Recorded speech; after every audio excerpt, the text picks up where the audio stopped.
कभी कभी इंसान मंदिर में दुआ मांगने जाता है,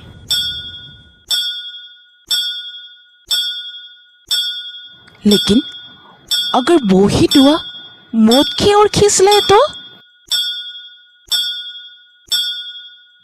ये कहानी है अर्पिता की। इस मंदिर का एक खासियत है, जो भी इस मंदिर में प्रार्थना करता है उसकी इच्छा पूरी हो जाता है। लेकिन अगर कोई किसी ने इस मंदिर में अधूरी प्रार्थना की तो उसके साथ बहुत बुरा होता है, जो अर्पिता के साथ होने वाला है। बेटी, तुम जिस मंदिर में जाना चाहती हो वहां जाने के लिए अभी से ही वक्त नहीं है। तुम चाहो तो कल सुबह चली जाना, लेकिन अभी मत जाना। क्यों? अभी क्यों नहीं? क्योंकि रात को मंदिर की घंटियां अपने आप बजती है।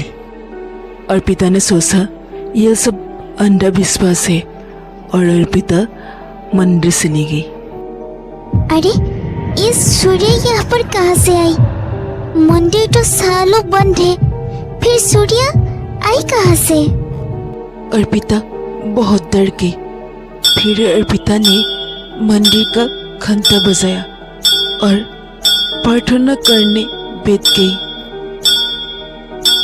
ओम त्र्यंबकम यजामहे सुगंधिम पुष्टिवर्धनम उर्वारुकमेव बंधनान् मृत्यो मृत्यो उर्वारुकमेव बंधनान् मृत्यो मृत्यो। वो मृत्यु मुख्य शब्द पूरा नहीं बोल पाती और अधूरी रह जाता है। अचानक वहां पर बहुत तेज ठंडी हवा चलने लगती है। दीवारों पर लगी हुई भगवान की फोटो फ्रेम भी हिलने लगे।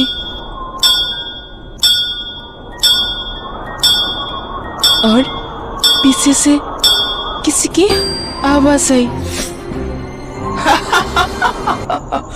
क्या हुआ? प्रार्थना भूल गई? पूरी प्रार्थना पर नहीं तो अधूरी रह जाएगी। अर्पिता डरते हुए अपनी आंखें बंद कर ली और फिर से एक बार प्रार्थना पढ़ने लगी। ओम त्र्यंबकम यजामहे सुगंधिम पुष्टिवर्धनम उर्वारुकमेव बंधनान् मृत्यो मृत्यो उर्वारुकमेव बंधनान् मृत्यो मृत्यो। लेकिन इस बार भी अर्पिता प्रार्थना पूरी नहीं कर पाई। उसके बाद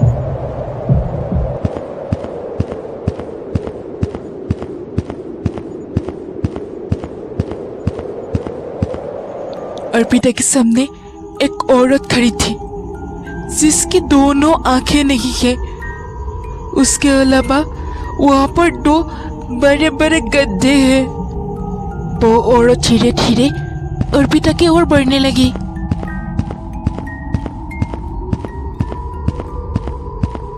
अर्पिता वहां से भागने लगी।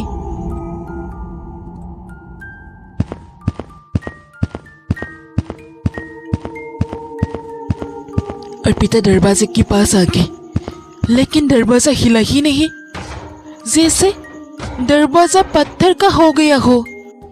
अर्पिता बार बार दरवाजा खोलने की कोशिश करने लगी, लेकिन वो खुला ही नहीं। अर्पिता सीखते हुए लोगों से मदद मांगने लगी। कोई है यहाँ पर? कोई है? मुझे यहाँ से बाहर निकालो। ये दरवाजा जैसे पत्थर की हो गई है। ये दरवाजा मुझसे खोल ही नहीं रहा है। कोई है? मुझे मदद करो, मुझे यहाँ से बाहर निकालो। कोई मुझे यहाँ से बाहर निकालो। लेकिन अर्पिता की आवाज बाहर की गांव सुन ही नहीं पा रहा था। वो औरत धीरे धीरे बोलने लगी।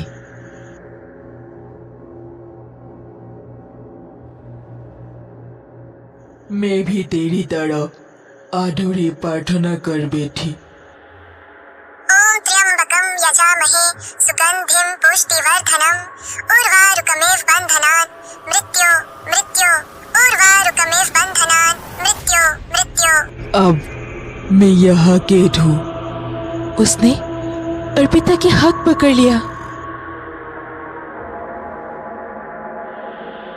अर्पिता के शरीर में बर्फ जैसे ठंड दौड़ गई। अर्पिता सीखने लगा। छोड़ो मुझे, छोड़ो, कौन हो तुम? छोड़ो मुझे, मेरा बहुत बड़ा गलती हो गई। सो मैं गाँव वालों की बात ना मान के यहाँ पर आ गई। छोड़ो मुझे, छोड़ो, छोड़ो, छोड़ो। धीरे धीरे उसकी आवाज बंद होने लगी और अर्पिता बेहोश होकर गिर गई और घंटा लगातार बज रही थी।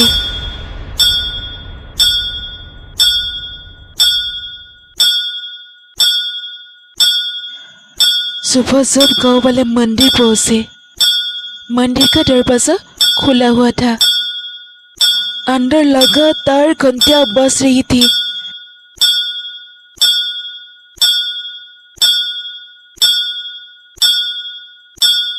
जमीन पर टूटी सूर्या बिखरी थी और बीच में अर्पिता पड़ी थी।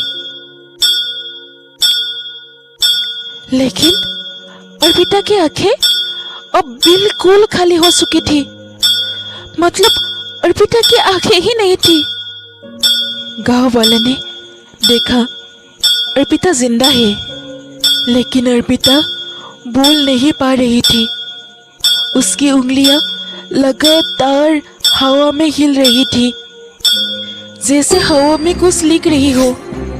वो बार बार वही लिख रही थी, अधूरी प्रार्थना मत पढ़ना, अधूरी प्रार्थना मत पढ़ना, नहीं तो अगली बार तुम्हारी बारी होगी।